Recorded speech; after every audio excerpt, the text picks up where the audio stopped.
This video is powered by the pros at Pascal Air Plumbing and Electric.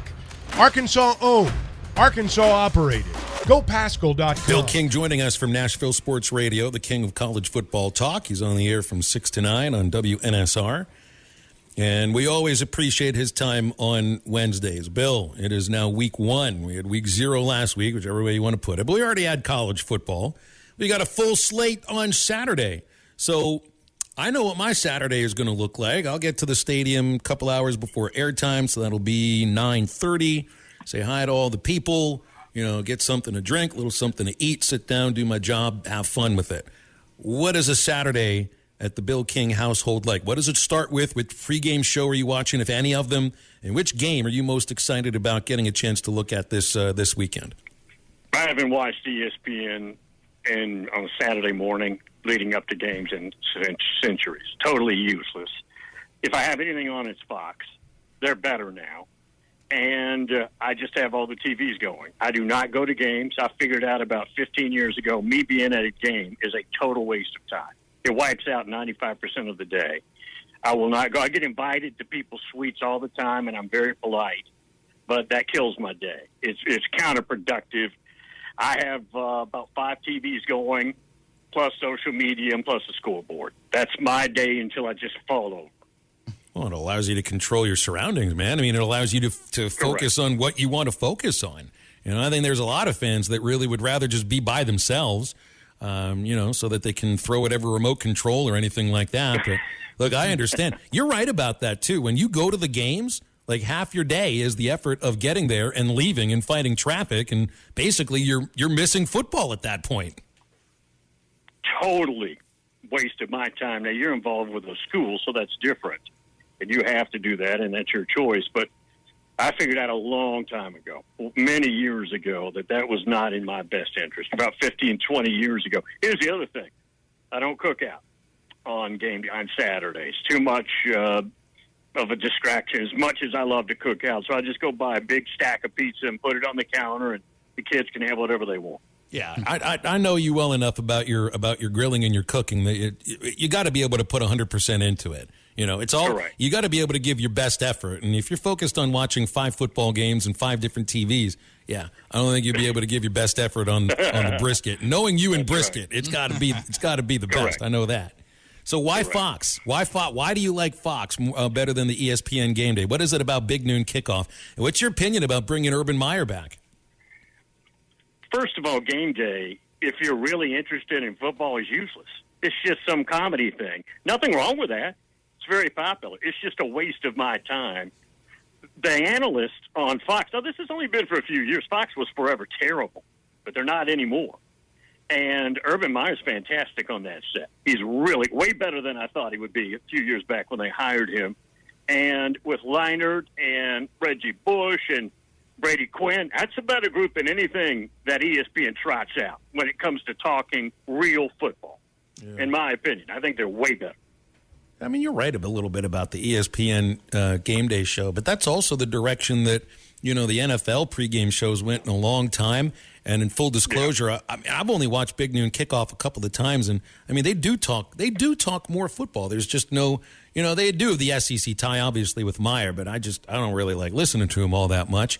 Pregame shows did kind of turn into, what was the way that some of my friends described it? Yucking it up with the guys, joking around, the human interest stories.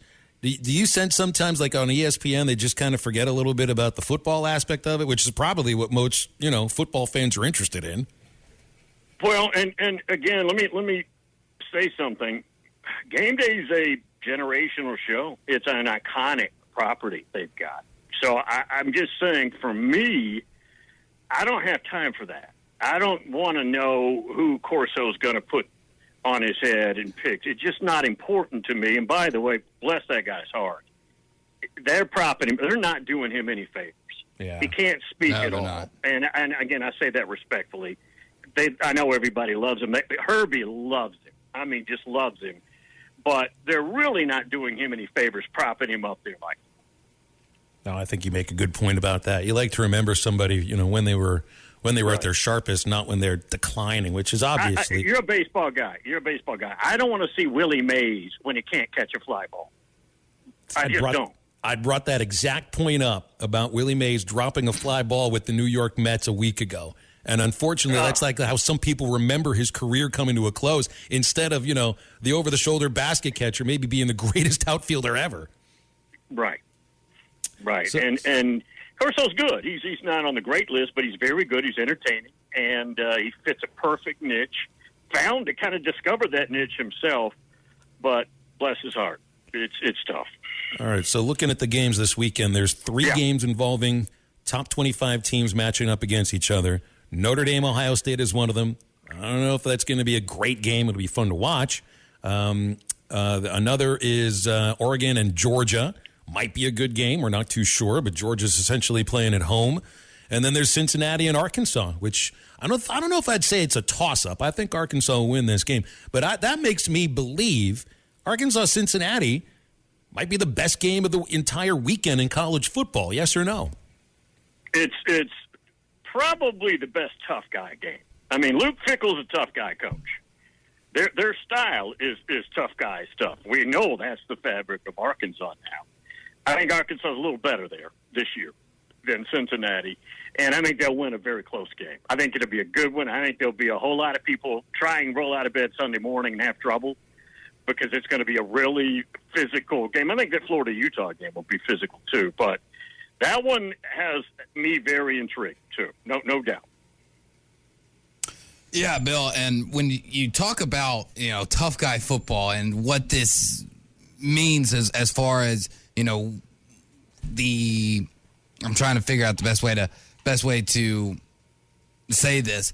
Have we gotten away from tough guy football of those hard-nosed hitting games with how much speed and how much we spread it out with? Would you want to kind of have more of that pounded, 3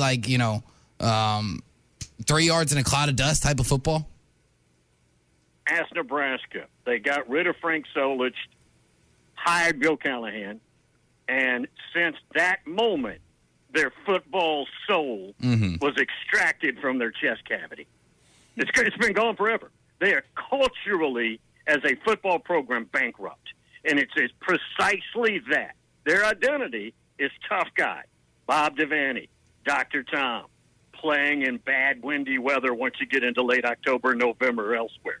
And built for that. They totally scrapped everything they're about to put the garbage on the field we just watched in Dublin, Iowa.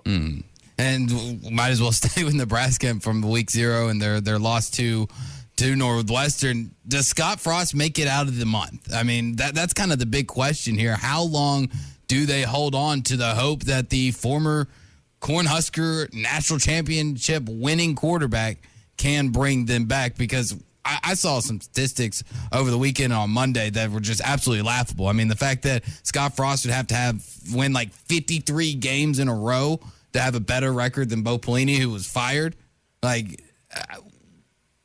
How long does Frost actually make it this year? I don't think he makes it past this year. He's one of theirs. I don't know that they will hold a press conference and say he's fired week 8 or something or whenever. The only way he doesn't make it through the end of the year is if they have a meeting with him and say, look, PR 101, keep your dignity, stand up at the podium and say you're stepping aside for the betterment of the program. That's the only way. I don't think they're going to try Trev Alberts, who's their AD, up to say, I've got to get rid of our guy, and it's week 6. And we're going to have an interim who's a lame duck because there's no way he's going to get hired. I don't see that. Could potentially, I know, Nebraska definitely got out of what made them a really good program while they were still in the Big 12. But they ended up having still some successful years there. And the move to the Big 10, is it the move to the Big 10? Is it the coach that has hurt them more than anything else? Or is it because I picture Big 10 football as something that Nebraska kind of would have fit into, at least with the style of football. So that's why I couldn't quite put my finger on it. There's 2 aspects of changing leagues. There's 1, the money, and there's 2, the field of play. And they don't necessarily correspond. They don't equal each other. Just because you're getting a lot more money doesn't mean your program's better. Matter of fact, they're not close to being better. They're way worse. There's a lot of those, you could say. For a long time, you could say that about Arkansas, actually, in 92 when they first got to the league. Anyways, they've lost their culture. I don't know any other. They made a series of bad hires. And when they do get on to something like Bo Pelini or Frank Solich, and they win 9 games in their last year, they run them off. Now, for different reasons, Solich was a nice guy. Pelini's a mean guy. He got run because he's mean, and which is absolutely silly. Mm-hmm. It's they're broken in so many ways. I seriously do not know if you can fix Nebraska football. I'm really doubting that. So there's a period of time where maybe it takes, for a program that's had success and built for one league to find the recipe for success in a new league. What about head coaches in that case? Nick Saban had success pretty quickly at LSU, and at Alabama, you already experienced what the SEC was like. Kirby Smart was an assistant in this league for a long time. Sam Pittman was an assistant in this league for a long time. Lane Kiffin, Jimbo. Brian Kelly's brand new here to the SEC. Do you think that there's, like a learning curve that could cause some problems at LSU this year? I don't think it'll be because of him. I think it'll be personnel fit. And, again, there's a lot of new personnel there, but they've got to figure this out. And you can't figure it out until you get on the field to play when it counts. Practice does not give you the uncut version of what you are. It's just the precursor to it. And we're about to find out. They play Florida State and New Orleans in the opener, and that should be a pretty good game. I could see the first year under Brian Kelly being choppy. I don't think they'll be worse than 8-4, 7-5, but I could see it being up and down. They're not announcing this, but they're going to trot out Jaden Daniels first, the quarterback out of Arizona State, and I think he'll do a good job. They have an All-American receiver in Keishawn Boutte. Mm-hmm. Their defensive front ought to be real stout. Maybe a little bit of a worry in the secondary.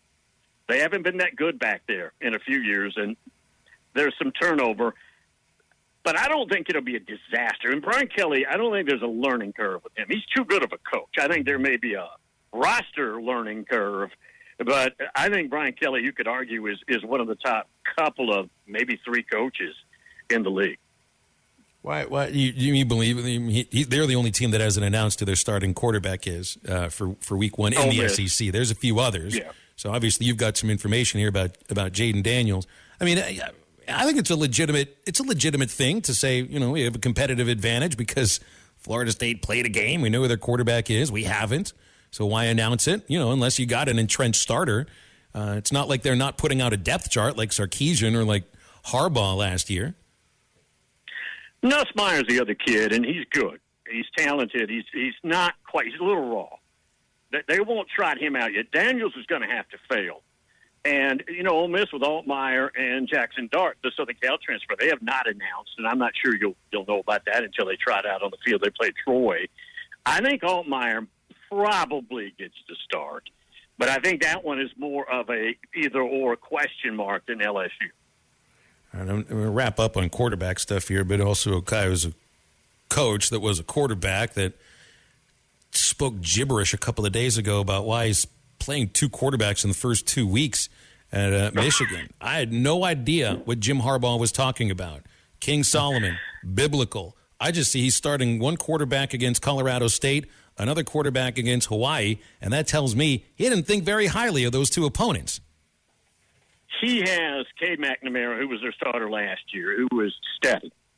He's not flashy. He's not going to do anything spectacularly, but they move well with him. He's a tough guy quarterback. Then they have the young 5-star hotshot that they played last year as well and got him some decent snaps, and that's J.J. McCarthy. He's by far the better prospect. He's a 5-star. He's got a year in the system, which is good. He'll be their quarterback. I don't know if it happens this year or not. Other than Harbaugh is just weird. His presentation on anything is just weird. It's awkward.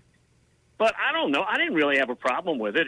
You're right. I mean, it's not like it matters in those first 2 games. You're not going to have a problem with either one of those 2 games. Now, how they adjudicate who's going to trot out first game 3, that'll be interesting.